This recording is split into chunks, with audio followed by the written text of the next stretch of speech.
안녕하세요. 방금 소개받은 안랩 연구소장 전성학입니다. 여러분 이 이름표 보시면은 좀 바뀌었죠? 비닐 껍데기가 없어지고 종이만인데 저희가 ESG를 강조하다 보니까 이제 이런 것도 없어지고 여기 있는 단상도 올라와서 보니까 종이를 만들어졌는데 아주 튼튼하고 좋네요. 분위기가 좀 다른데요. 오늘 이제 AI를 활용한 보안 제품의 미래에 대해서 제가 설명을 드리려고 하는데요. 앞서서 이제 교수님께서 AI가 무엇인지 전반적으로 설명을 해드렸는데요. 저희는 이 AI가 보안 제품에 어떻게 녹여져 있는지, 어떻게 AI를 활용해서 보안 제품들이 악성 프로그램들을 탐지하고 방어하는지 그런 것들을 잠깐 설명드리고, 챗GPT와 같은 이런 생성형 AI가 많이 나오면서 미래에 생성형 AI를 활용해서 보안 제품들에 어떻게 쓰일지 그런 것들에 대해서 좀 예측해보는 시간을 가지려고 합니다. 앞서서 교수님께서 설명을 하셨지만 1950년도부터 2000년까지는 사실은 별로 이제 AI가 역사적으로 만들어지긴 했지만 우리한테 와닿진 않았을 겁니다. 2000년도에 들어오면서 이제 조금 피부로 느끼기 시작했는데요. 2002년도에 보면 그 로봇 청소기라는 게 나왔는데 그 당시에만 해도 이게 그렇게 실용적인지 인공지능이 어떤 역할을 하는지 잘 몰랐었는데 아마 지금 가정에 인공지능을 활용한 이 로봇 청소기 없는 가정들은 아마 없을 겁니다. 한 대씩은 다 있을 정도로 인공지능이 우리 생활에 가까워졌고요. 그다음에 2011년도 뭐 아까 말씀드린 뭐 애플에서 시리, 그다음에 뭐 알렉사, IBM 왓슨에서 그 퀴즈대에 나왔던 거, 그다음에 14년도에 드디어 이제 아마존에서 알렉사가 나오면서 국내에서도 각 통신사들이나 이런 데서 다 하나씩 만들어서 서비스를 하기 시작했었고요. 16년도에 이제 알파고가 아까 말했던 이세돌이 경기를 하면서 좀 우리가 피부로 인공지능이 뭐다 하는 걸 느끼기 시작했고요. 결정적으로 이제 2020년대에 들어오면서 그 오픈 AI가 도입되면서 우리들이 직접 어떤 게 인공지능인지를 좀 더 가까이 알 수 있는 계기가 됐던 것 같고요. 작년에 챗GPT가 나오면서 실제로 아주 선풍적인 인기를 끌었던 것 같고요. 아마 여기 스마트폰 앱에 하나씩 안 깔고 계신 분은 없을 겁니다. 다 해서 많이 사용을 해봐서 인공지능이 뭔지는 대부분 다 아시고 계실 건데요. 이런 인공지능이 사이버 시큐리티 분야에서는 그럼 어떤 그런 기여를 하고 있고 발전해야 하는지를 한번 살펴보면요. 예전에 제일 먼저 저희가 도입한 걸 보면 휴리스틱 기법이라는 걸 통해서 악성 코드를 진단하는 데 많이 활용했습니다. 이 휴리스틱 기법은 뭐냐면 아주 단순한 예죠. 분석가가 경험에 의해서 룰을 만들고 알고리즘을 적용해서 어떤 악성 프로그램을 판단하는 것들이 AV 엔진에 탑재가 되어 있고요. V3 엔진에도 이게 탑재가 되어 있습니다. 아주 단순한 형태였죠. 그 다음에 이제 딥러닝이라는 걸 활용해서 대량의 데이터를 수집을 해서 학습을 시키고 이 학습을 통해서 악성이다 아니다 이런 것들을 판별하는 것들이 그 다음에 나왔던 기술이 되겠고요. 그 다음에 이것이 조금 더 발전해서 딥러닝이라고 해서 신경망 모델을 이용해서 좀 더 대규모의 어떤 데이터를 분석하고 미래의 악성 행위나 이런 것들 예측까지 하는 것들이 이 딥러닝 기술을 활용해서 했고요. 이런 것들이 제품에 계속 녹여져서 발전을 하고 있었는데 요즘에 이제 제너레이티브 AI, 즉 생성형 AI가 나오면서 이런 것들이 제품에 어떻게 적용돼야 할지를 이제 고민하는 단계가 이르렀죠. 우리 안랩에서는 AI 시큐리티 어시스턴트라는 이름으로 이런 것들을 좀 활용을 많이 해서 제품에 반영을 하려고 노력을 하고 있고요. 아까 저희 사장님께서 말씀하신 10월 5일에 공개된 XDR에 이런 기술들을 적용하려고 지금 준비를 많이 하고 있습니다.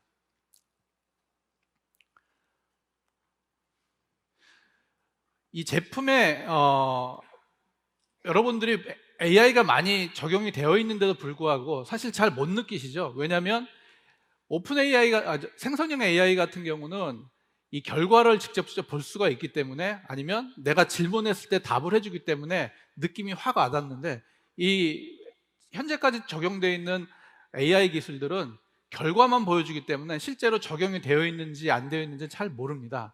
그래서 한번 우리 보안 제품들에 이 AI가 어떻게 적용되어 있는지 한번 설명을 드려보면 보통 우리가 엔드포인트 시큐리티 그러면 파일, 이메일, SMS라든지 문자, 행위 기반 이런 것들을 탐지를 많이 하게 되는데요. 먼저 파일부터 한번 보게 되면 신규 파일이 매일 한 30만 개씩 들어옵니다. 예전 같으면 분석가가 일일이 분석을 해서 시그니처를 만들고 했을 텐데요. 지금 30만 개를 하루에 처리한다는 게 거의 불가능하죠. 이런 것들을 인공지능을 통해서 자동 분류를 하고 악성인지 양성인지 판단하는 기술들이 이미 V3에 적용이 되어 있고요. 이메일 같은 것들은 요즘에 우리 공격 중에 가장 많이 활용된 것 중에 하나가 이메일인데요. 이 이메일 안에 들어있는 어떤 악성 코드라든지 첨부 문서, 본문 중에 있는 악성 URL 이런 것들을 일일이 탐지를 해야 되는데요. 이런 것들이 뒤에 설명을 드리겠지만 사람이 판별하기엔 너무도 어렵습니다. 이제는 사람이 봐서는 거의 판별할 수가 없고요. 앞에서도 설명 들으셨겠지만 인공지능을 통해서 이런 것들을 생성해내기 때문에 피싱 메일이나 피싱 URL들을 인공지능 통해서 생성해내기 때문에 사람이 방어하기엔 이미 힘들어졌죠. 그래서 저희도 인공지능을 통해서 이런 것들을 활용을 하고 있고요. 특히 사회공학 기법을 활용하게 되면 사람이 판별하기엔 너무 힘들죠. 아마 여기 앉아 계신 분들 대부분이 보안 담당을 하시거나 어떤 관리를 하시는 분들일 텐데요. 아마 그런 것들 이미 힘들어진 거는 다 피부로 체감을 하실 테고, 실제로 우리가 모의 훈련을 하거나 할 때도 이런 것들을 사회공학 기법을 이용해서 모의 훈련 많이 하시죠. 피싱 메일을 모의를 보내고 탐지하는 것들을 훈련을 많이 하시는데 이런 것들에도 인공지능이 이미 활용이 되고 있습니다. 그래서 저희 MDS 제품이나 이런 것들에 이미 메일 탐지에 활용이 되고 있고요. 행위 기반 같은 경우도 그 악성 코드 제작자들은 그런 탐지를 회피하기 위해서 여러 가지 변종 파일들을 만들고 각종 위험들을 생성해내고 있습니다. 그래서 이런 것들을 자동으로 탐지하기 위해서 저희가 인공지능을 사용하고 있고요. EDR이라든지 이런 제품들에 이미 이런 탑재가 되어 있습니다. 그 다음으로 보시는 게 이제 이 비정상 행위 탐지인데요. 어떤 우리가 악성이다 아니다 판별을 할 수는 없지만 행위를 판단해보고 있는데 위험도가 굉장히 높아서 위험한 행위로 발전할 가능성이 있는 거를 어떻게 보면 그 위험도를 측정해서 알려드리게 되는데요. 이런 제품들을 보면 이제 EDR이나 우리가 다음 달에 출시하게 되는 XDR 이런 제품들이 그런데요. 악성이라고 말할 수는 없지만 미래에 위협으로 발전할 수 있는 거, 예를 들어서 우리가 데이터를 수집해 보니까 야간에 외부로 메일을 발송을 한다든지 휴일에 나와서 메일을 발송한다든지 퇴직이 예정된 사람이 출력을 많이 한다든지 이런 행위를 했을 때는 딱 이것이 위험하다고 말할 수는 없지만 위험성이 높기 때문에 한번 조사를 해볼 필요는 있거든요. 이런 것들을 탐지해서 미리 알려주는 것들, 이런 것들이 그 인공지능 모델로 해서 녹아 있고요. 이런 제품들이 EDR 제품이나 앞으로 출시된 XDR 이런 데 녹여져 있습니다. 그 다음에 이제 마지막으로 보시는 게 SMS나 URL인데요. 여러분들 피싱 문자 많이 받으시죠? 아마 하루에도 몇 통씩 받으실 텐데요. 그런 문자 안에 보면 URL들이 섞여져 있습니다. 우리가 탐지하기 힘든 URL들이나 이런 것들이 포함이 되어 있는데요. 이런 것들을 판단하는데도 이미 인공지능 모델이 사용돼서 제품에 적용이 되어 있습니다. 좀 더 이걸 도식화해서 보면 V3에서는 그래서 말씀드린 파일 탐지에 인공지능이 사용이 되고 있고요. MDS 제품에는 파일이나 이메일, 행위 기반 이런 것들 탐지하는 데 사용이 되고 있고요. EDR에서도 파일 탐지나 행위 분석, 앞으로 출시되는 XDR에도 이런 이상행위 탐지 같은 것들이 탑재가 되어 있고요. V3 모바일에도 여러 가지 인공지능들이 보신 것처럼 탑재가 되어 있습니다. 그래서 지금까지 여러분들이 이런 것들은 결과만 보기 때문에 실제 인공지능이 탐지를 한 건지 어떤 시그니처 룰에 의해서 탐지가 된 건지를 잘 판별하실 수도 없겠지만 내부적으로는 이런 인공지능 모델들이 이미 탑재돼서 활발하게 활용이 되고 있습니다.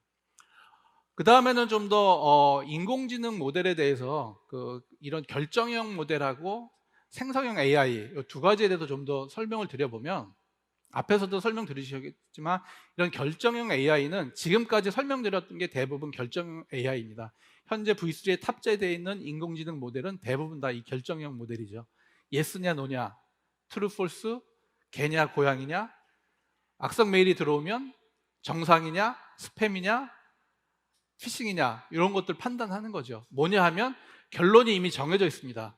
두 가지 또는 세 가지의 결론이 정해져 있고 이 카테고리에 맞춰서 A, B, C를 판단하는 게 현재까지 인공지능 기법이었다고 하면, 생성형 AI는 실제로 컨텐츠를 생성해내는 거죠. 그래서 1 더하기 1은 판단을 하는 것이 아니라 2라는 답을 생성해내고, 개냐 고양이냐를 판단하는 게 아니라 실제 개를 그려달라고 하면 그림을 그려주고, 음악을 만들어달라고 하면 만들어주고, 밑에 보시는 것처럼 메일을 판별하는 게 아니라 아예 악성 메일을 작성을 해주거나 악성 메일을 만들어주는 역할을 하는 게 이 생성형 AI이기 때문에, 지금까지와는 이 보안에서 AI를 활용하는 것도 방향이 많이 달라지고 방어하는 데도 많이 달라져야 될 것입니다. 어떻게 AI가 이런 악성 행위들을 판단하는지를 한번 살짝 좀 보여드리면, 여기 보시는 얘는 호모그래피라는 인공지능 저희 모델인데요, 모양이 유사한 단어들을 판별하는 겁니다. 여기 보시면 얘가 대문자 I하고 소문자 L이 있는데요, 여러분들도 경험하셨겠지만 키보드상에서 대문자 I나 소문자 L을 치면 구분하기가 어렵죠. 거의 힘듭니다. 숫자 0하고 대문자 O, 그 다음에 보시는 게 M자하고 R과 N을 겹쳐놓으면 거의 비슷하게 보입니다. 그 다음에 C라는 문자도 우리가 보통 말하는 아스키 문자 C가 있고 키릴 문자의 C가 있는데요, 모양이 똑같아서 구분이 어렵습니다. 악성 코드를 제작하는 공격자들 이런 걸 활용하는 것이죠. 여기 예를 보면 마이크로소프트.com이 있는데요, M자로 보이십니까? 확대를 해보면 자세히 보시면 M이 아니라 RN이죠. 구글도 O가 하나 더 들어가 있고요, 다음도 마찬가지로 UM이 아니라 RN으로 되어 있습니다. 네이버는 VER이 아니라 VOR로 변형이 되어 있습니다. 이런 악성 URL이 문자나 메일에 포함돼서 왔을 때 사람이 구분한다는 건 거의 어렵겠죠. 누가 이걸 한 글자 한 글자 보지도 않을 뿐더러 문맥을 파악하기 때문에 거의 판별하기가 힘듭니다. 이런 것들을 인공지능 모델을 만들어서 판별하는 데 사용이 되고 있는 것이고요. 두 번째 한 가지 얘기를 더 보여드리면, 이거는 타이퍼 스쿼팅이라는 기법인데요, 키보드를 칠 때 키보드의 오타를 활용한 공격 기법입니다. 맨 위에 보시면 네이버가 있는데요, R자의 키보드상으로 보면 바로 옆에 있는 문자가 T자죠. 그래서 키보드를 칠 때 NAVET라는 오타를 많이 내기 때문에 요거를 악성 URL을 등록해서 치게 되면 이상한 사이트를 가게 되는 거고요. 그 다음에 다트를 하나 없애서 www 네이버를 연결해서 쓰거나, 아니면 아마존 같은 경우도 우리가 인지할 수 있는 문자를 사용해서 뒤에 이자를 하나 더 붙여서 오타를 내는 거고요. 그 다음에 이런 하이픈을 넣는다거나 뒤에 S자를 하나 붙여서 사람이 착각하도록 이런 것들을 활용해서 공격이 되기 때문에, 이런 것들을 사람이 구분하거나 어떤 분석가가 눈으로 확인해서 분석을 하는 건 거의 불가능하다고 볼 수 있어서 이런 것들을 활용하는데 인공지능이 활용이 되고 있고요. 저희 안랩에서는 이런 AI 추론 시스템을 만들어서 앞서 말씀드린 이런 타이퍼 스쿼팅이라든지 이런 것들 다 포함하는 여러 가지 인공지능 추론 모델을 사용해서 실제 제품에 활용을 하고 있습니다. 그래서 지금까지 앞서 말씀드린 제품들에 이런 기술들이 녹여져 있고요. 지금부터 말씀드리는 이 생성형 AI의 활용은 저희가 앞으로 나오는 제품들에 넣기 위해서 지금 열심히 노력하고 있는 것 중에 하나인데요. 먼저 천천히 설명을 드리면, 이 챗GPT를 활용한 것들은 많이 아실 거고요. 그래서 이거는 대규모의 텍스트 언어 모델을 이용해서 자연어를 처리하는 그런 모델이고요. 이 이미지를 활용한 이 미드전이라는 이 인공지능 모델은 여러분들 언론에서 많이 보셨을 텐데요, 이거는 어떤 미술 대회에서 1위를 한 제품이, 디지털 아트 부분에 1위를 한 제품이 인공지능으로 만든 이 제품입니다. 콜로라도 주립박물관에서 이 대회를 열었는데요, 디지털 아트 부분에서 1위를 한 제품을 보니까 요 인공지능을 써서 만든 요 오페라 극장, 이게 1위를 했다고 해서 신문에 많이 회자가 됐었죠. 그 다음에 음악을 생성하는 AI, 요거는 어떤 음악에 대한 어떤 장르라든지 음악의 속도, 키 이런 것들을 주면 음악을 아주 훌륭하게 만들어주고 있고요. 비디오 같은 경우도 어떤 내용으로 비디오를 만들 것인지 하고 아바타를 선택하게 되면 스크립트를 만들고 이 아바타가 그 스크립트를 읽어줘서 뉴스를 전한다든지 하는 이런 훌륭한 것들도 많이 나와 있고요. 마지막으로는 이게 코파일럿이라고 GitHub에 적용되어 있는 코파일럿인데요, 소스 코드를 작성을 해줍니다. 실제 여러분들 해보시면 아주 훌륭합니다. 주석을 만들어주면 자동으로 소스 코드를 만들어주고요. 내가 일부의 소스 코드를 만들어주면 나머지들을 인공지능이 제작해주는 이런 것들이 많이 나와 있는데요. 저희는 그럼 이런 인공지능들을 어떻게 활용할 수 있는지를 한번 고민을 해봤습니다. 그래서 기존에는 소스 코드 분석이나 악성 코드 분석 이런 데도 사용했을 뿐만 아니라 여러분들 아마 보안 담당자들 많이 와 계실 거고 보안은 실제로 하실 텐데요. 어떤 V3라든지 EDR 이런 제품들에서 악성을 판단했을 때 이게 왜 악성으로 분류가 됐는지, 그럼 나보러 어떻게 조치를 해야 되라는 건지 이런 것들에 대한 의문을 되게 많이 가질 텐데요.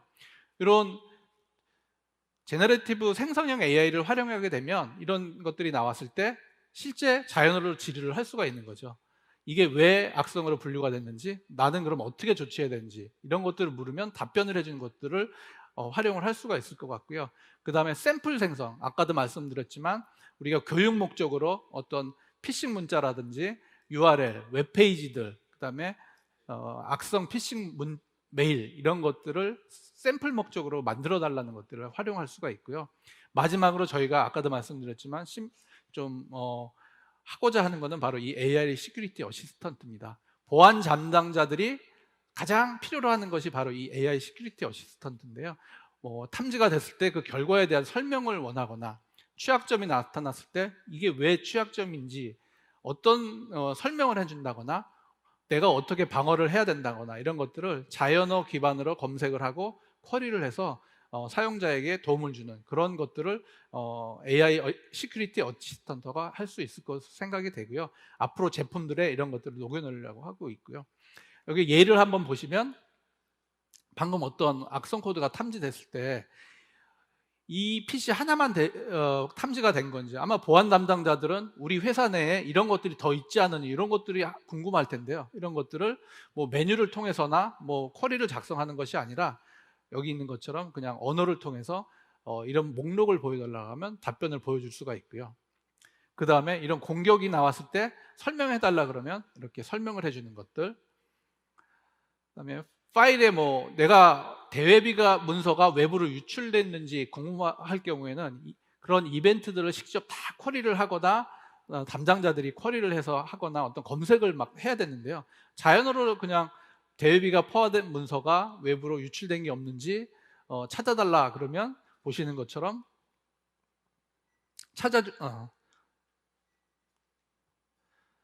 이렇게 찾아주는 것들, 이런 것들을 AI를 활용해서 할 수 있는 것들일 것 같고요. 뭐 스크립트가 있을 때 분석해주고, 여러분들 작년부터 이제 로그4j라는 공격이 많이 나오고 있는데요. 이런 로그4j 공격들에 대해서 어떻게 모니터링 하는지 이런 것들을 하게 되면 많이 답을 줄 수가 있고요.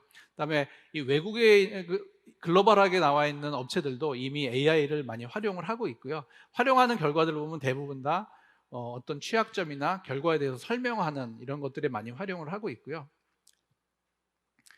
여기 보시는 것은 이제 앞에서 보신 것과 반대입니다. 악용을 하는 예인데요.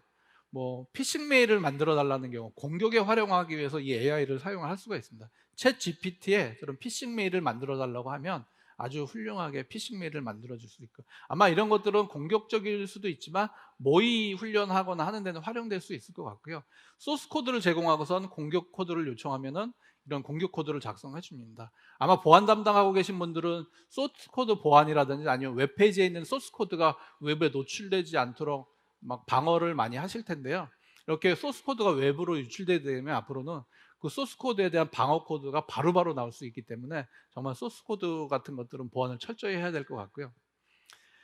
여기 있는 예는 참 재미있는 예인데요. 맨 위에 보시면 시스템 프로세스에 인젝션하는 코드를 작성해 달라고 하면 AI가 답변 보시면 작성을 해주지 않습니다. 불법이기 때문에 작성해 줄 수 없다고 나오죠. 근데 질문을 돌려서 학습 목적으로 프로세스에 인젝션하는 코드를 작성해 달라고 하면 아주 친절하게 작성해 주십니다. 이게 뭐냐면 AI는 아직까지 그 내용이 뭔지에 대해서 모르고 그냥 해달라는 대로 해준다는 거죠. 똑같은 행위지만 이게 좋은 의도인지 나쁜 의도인지에 대한 판단은 어렵다는 겁니다. 그래서 여러분들 AI가 이제 거의 마지막인데요. 악용하는 사례들이 분명히 존재를 합니다. 랜섬웨어라는 거를 많이 경험을 하실 텐데요. 랜섬웨어가 뭐죠? 파일을 암호화해서 암호화를 풀 수 있는 키를 금전을 받고 제공하는 거를 이제 랜섬웨어 공격이라고 하는데요. AI를 활용한다고 하면 랜섬웨어 코드를 작성하는 데도 활용할 수가 있고요. 반대로 AI가 이거를 만들어주지 않는다 그러면 정보 보호 목적으로 파일을 암호화하는 프로그램을 만들어 달라고 하면 AI가 분명히 만들어 줄 겁니다. AI는 이게 랜섬웨어인지 정보 보호 목적인지 구분할 수가 없기 때문이죠. 하나의 예를 더 보면 원격 지원들을 굉장히 많이 사용하실 텐데요. 원격 지원 툴은 아시다시피 굉장히 위험한 요소로 분류가 되는 것 중에 하나인데, 불법은 아니지만 위험한 요소를 가지고 있죠. 그래서 서버를 침해할 목적으로 원격 지원 툴을 제작하는 경우, 또는 외부에서 고객 지원을 목적으로 원격 지원 툴을 제작하는 경우, AI는 아마 위의 경우에는 작성해주고 아래의 경우에는 안 해줄 수도 있습니다. 뭐가 다르죠? 똑같습니다. AI는 그 내용을 구분할 수가 없어서 우리 고민은 더 커지는 거죠.